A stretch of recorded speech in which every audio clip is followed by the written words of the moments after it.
I watched my best friend's granddaughter's head snap back as her husband's hand connected with her face. The sound echoed across the church fellowship hall, cutting through the cheerful chatter of the potluck dinner like a gunshot. For a moment, everything froze. Casserole dishes stopped midair. Conversations died. Even the children went silent. Then I heard it. Pastor Miller's wife, seated at the head table, began to clap, slowly at first, then faster. "Well," she said loudly enough for everyone to hear, "someone finally put that girl in her place. A wife who can't follow simple instructions needs correction." That's when I knew I had to make the call I'd been preparing to make for 6 months. My name is Robert Chen. I'm 67 years old, and I spent 40 years as a family law attorney before I retired. My best friend Michael died 3 years ago from a heart attack, and on his deathbed, he made me promise something. "Bobby, please watch over Sarah. She's all alone now. Her mother's gone, and I worry about that husband of hers." Sarah was 28, a kindergarten teacher with the brightest smile you'd ever seen. At least, she used to have that smile. The one I saw now was cautious, controlled, like she'd learned exactly what facial expressions were safe. Her husband, Pastor David Miller, was 35 and ran the largest evangelical church in our town of Riverside Falls, Montana. 3,000 members every Sunday. His sermons were broadcast on local TV. The mayor attended his church. Half the police force sang in his choir. He was untouchable, or so he thought. The slap happened at the annual church harvest potluck. Sarah had been carrying a tray of her famous apple pie, Michael's recipe, the one his mother taught him, when David intercepted her near the dessert table. "I told you to bring the pecan pie," he said, his voice quiet but sharp.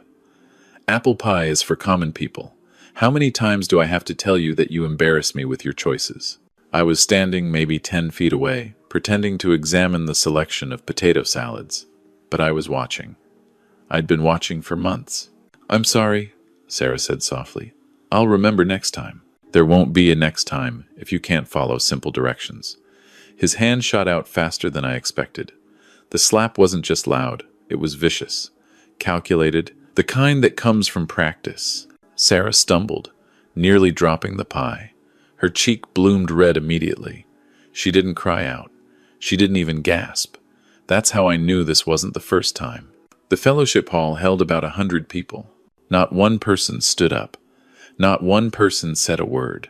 They just stared, some with their mouths open, most looking away quickly. But David's mother kept clapping. "That's my boy," she called out. "Show them what biblical submission looks like. Wives, submit to your husbands as the Lord commands." A few people started nodding. Some of the older women murmured agreement. I watched in horror as the shock transformed into acceptance, into approval, into the kind of collective delusion that lets monsters hide in plain sight. Sarah set the pie down carefully on the table. Her hands were shaking, but her face was blank, practiced. She'd learned how to disappear while standing right in front of everyone. That's when I reached into my pocket and pulled out my phone. My hand was steadier than I expected. Maybe because I'd been planning this moment for half a year. 6 months ago, I'd started noticing things. The way Sarah flinched when David touched her shoulder at Michael's memorial service. The long sleeves she wore in 90-degree heat last July. The way she made excuses not to attend family gatherings anymore. The bruise on her wrist that she said came from carrying too many grocery bags. I'd seen those signs before. 40 years of family law had taught me to recognize the pattern. But I'd also learned that victims rarely leave before they're ready, and pushing them too hard too soon can make things worse. So I'd been patient. I'd been gathering evidence. I'd been building a case. And I'd been waiting for David to slip up somewhere public enough that I could act without putting Sarah in more danger. I'd prepared for this exact moment. I opened my phone and pulled up the group chat I'd created 2 months ago. It had 15 people in it. Sarah's cousins in Seattle, her college roommate in Portland, her former colleagues from the elementary school, Michael's brother in Denver, and most importantly, Detective Lisa Morrison, who I'd worked with on dozens of domestic violence cases over the years, and who'd recently transferred to our precinct. The message I'd pre-written 6 months ago was ready to send. All I had to do was add today's date and location, and press send. But first, I needed one more piece of evidence. I set my phone to record video, angled it casually toward the dessert table as if I were checking something, and pressed record. The camera captured everything. Sarah's red cheek, David straightening his tie with a satisfied smirk, his mother still applauding, and the crowd of churchgoers who were now returning to their dinners as if nothing had happened. I let it record for 30 seconds, long enough to show that no one was helping, that this was normal, that the entire community was complicit. Then I stopped the video, attached it to the pre-written message, and pressed send to all 15 people. The message read, "Emergency. David just hit Sarah in public at church potluck. Video attached. This is the moment we've been preparing for. I'm executing the plan now. Please do your parts as discussed." Timestamp: 6:47 p.m., the 15th of October, 2024. Grace Community Fellowship Hall, Riverside Falls, MT. Bobby. Within 30 seconds. My phone started buzzing with responses. Seattle cousin. On it. Calling now. Portland roommate. I'm in. Making the calls. Detective Morrison. Received. En route. ETA 12 minutes. Michael's brother. Finally. I'm calling the people we discussed. I put my phone back in my pocket and walked calmly towards Sarah. She was standing at the dessert table, pretending to arrange the pies into a neater display, her hands still trembling. "Sarah, honey," I said quietly, "I need you to come with me right now." She looked up, her eyes wide with fear. "Uncle Bobby, I can't. David will."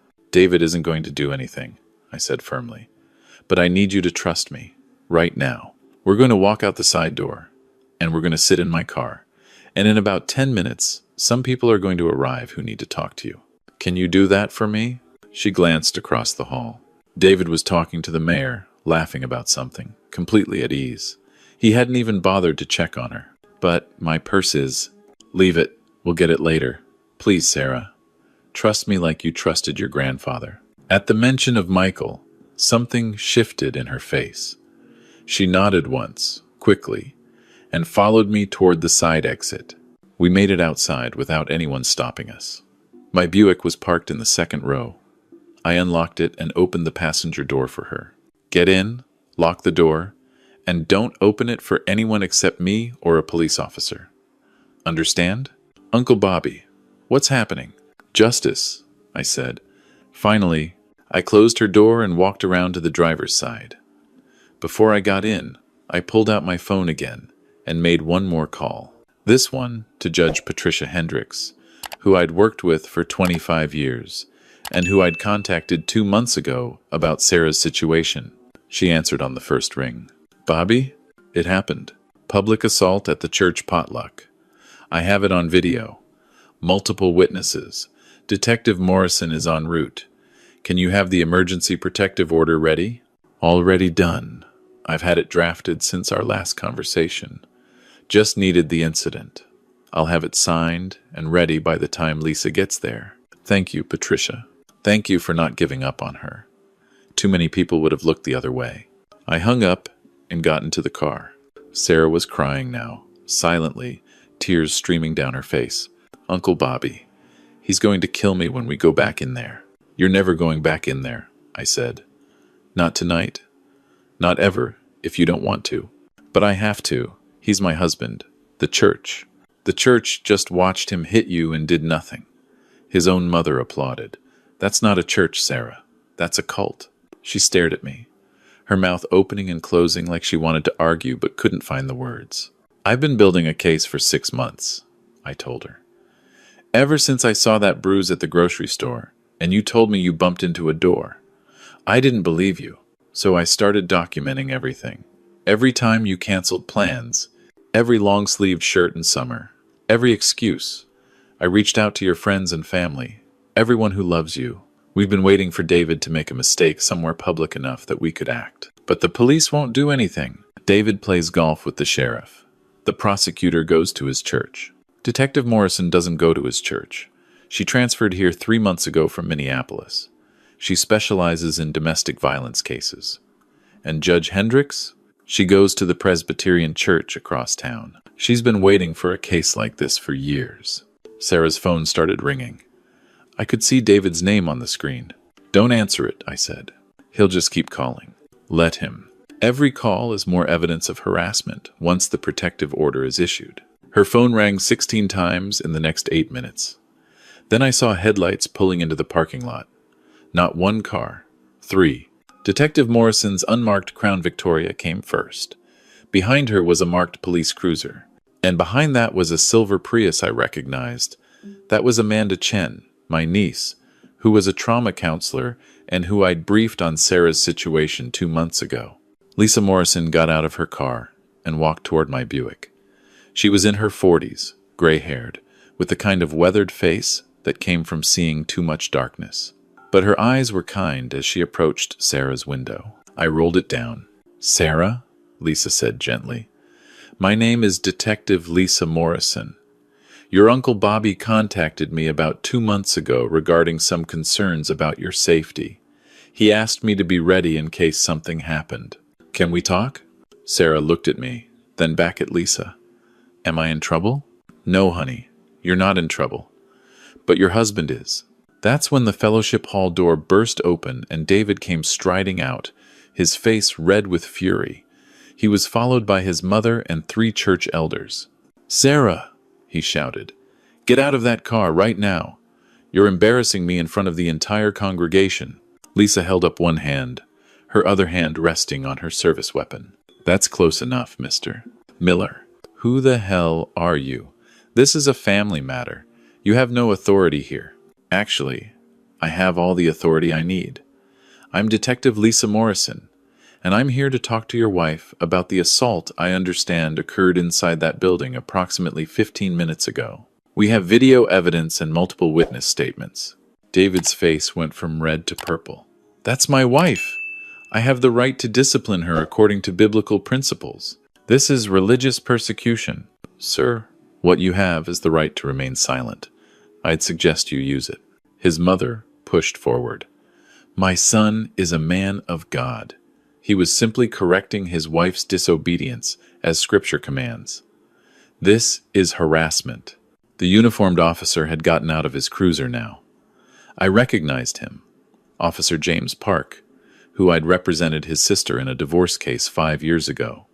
He'd been waiting for this moment, too. "Mrs. Miller," James said firmly, "I'm going to need you to step back." By now, people were starting to come out of the fellowship hall. The crowd was growing. Someone had their phone out, filming. Good. I wanted this public. Amanda had opened Sarah's door and was talking to her quietly. I heard Sarah's voice, small and scared. But everyone saw. They all saw, and no one helped. "They think I deserved it." "That doesn't make it true," Amanda said. "What he did is assault. It's illegal. It doesn't matter what his mother says or what the church believes. You have the right to be safe." Detective Morrison was reading David his rights now. He was screaming about religious freedom, about his rights as a husband, about how this was all a misunderstanding. But then Morrison said something that made him go silent. "Mr. Miller, I should inform you that we've also obtained a search warrant for your church office and your home computer. We received some very interesting information this afternoon from several women in your congregation who came forward after hearing about this incident. It seems you have a pattern of inappropriate behavior that goes beyond your wife." David's face went white. His mother was shrieking now. "This is a witch hunt. You're persecuting Christians. You'll all burn in hell." "Ma'am," Officer Park said, "if you don't calm down, I'll have to ask you to leave the premises." The church elders were huddling together, talking rapidly. I saw one of them pull out his phone, probably calling the church's lawyer. Good luck with that at 7 p.m. on a Saturday. Judge Hendrick's silver Mercedes pulled into the parking lot. She got out, walked directly to Detective Morrison, and handed her a folder. "Emergency protective order," she said crisply. "Effective immediately. Mr. Miller is prohibited from coming within 500 feet of Sarah Miller, her place of employment, or any residence she occupies. He's also prohibited from any contact, direct or indirect, including through third parties, Violation is an arrestable offense. David was in handcuffs now, being loaded into the back of the police cruiser. His mother was still screaming. The crowd from the church had swelled to maybe 50 people, all watching, all whispering. I got out of my car and walked over to where Sarah was standing with Amanda. She looked shell-shocked. "What happens now?" she whispered. "Now?" I said. "Now you're coming to stay at my house. Your cousin Jennifer is flying in from Seattle tomorrow. Amanda is going to help you start counseling. Detective Morrison is going to build a case. And I'm going to help you file for divorce first thing Monday morning. But the house is marital property. With the protective order, he can't go there. You can go back with a police escort tomorrow to get your things." But everyone saw. Everyone knows. I can't show my face in this town again. "Sarah, everyone saw him hit you. That's not your shame. That's his.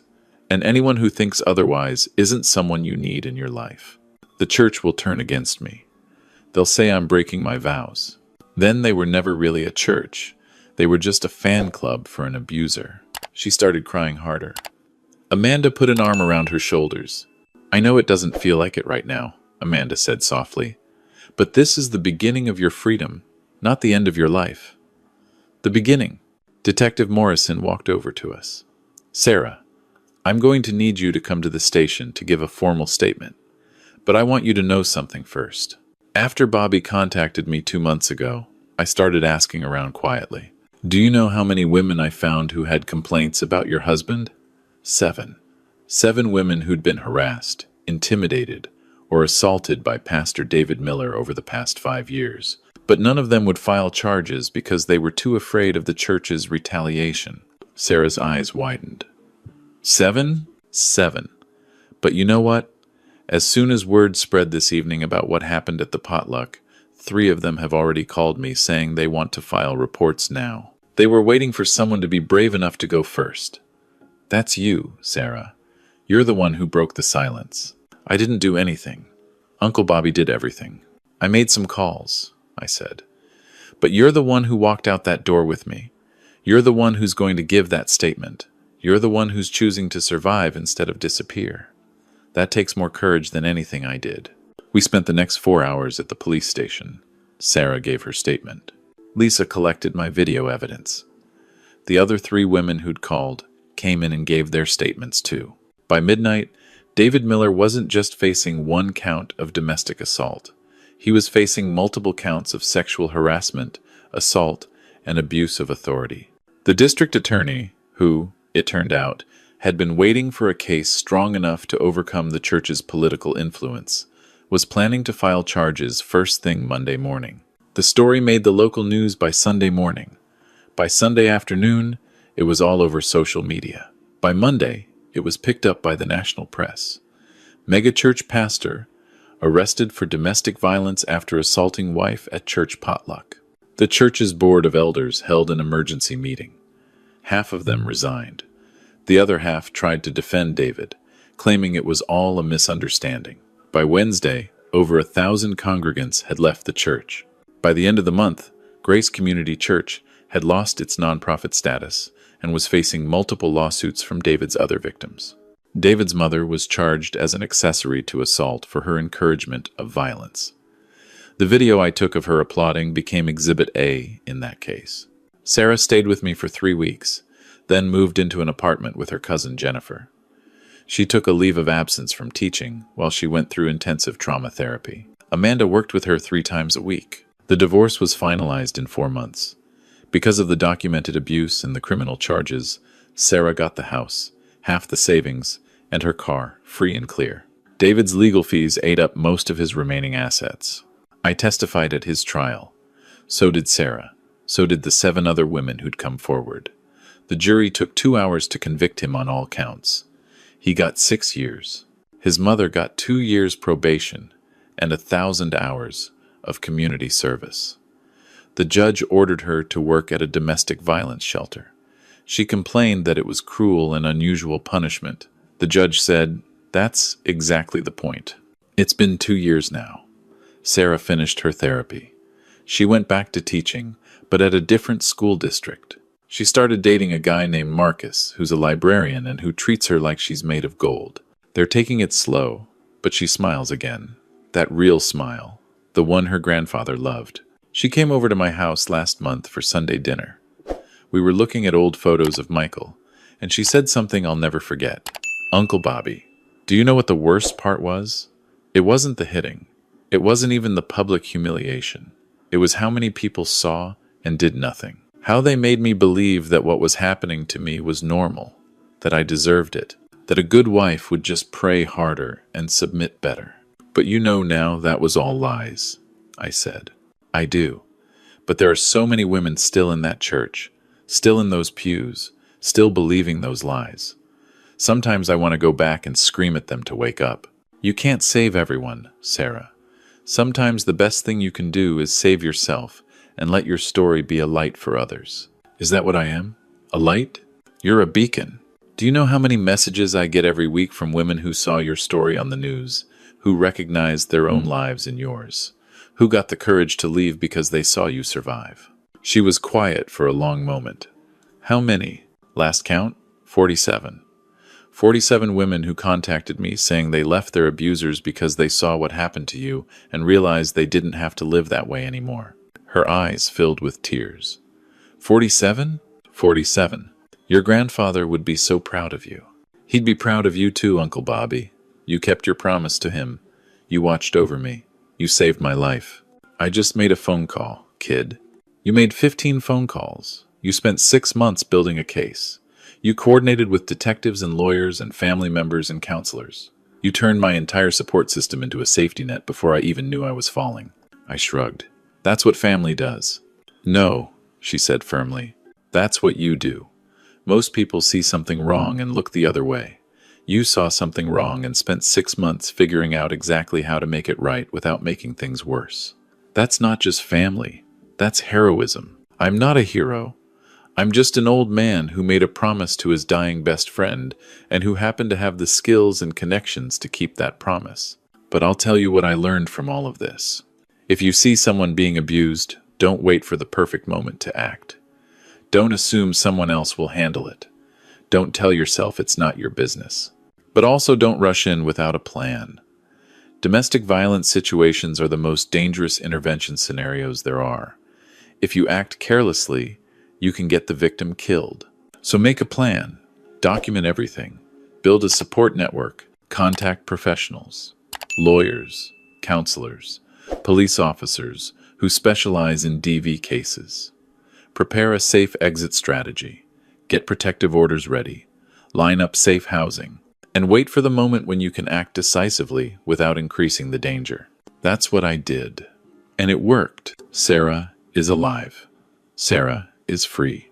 Sarah is healing. And David Miller is in a cell where he belongs.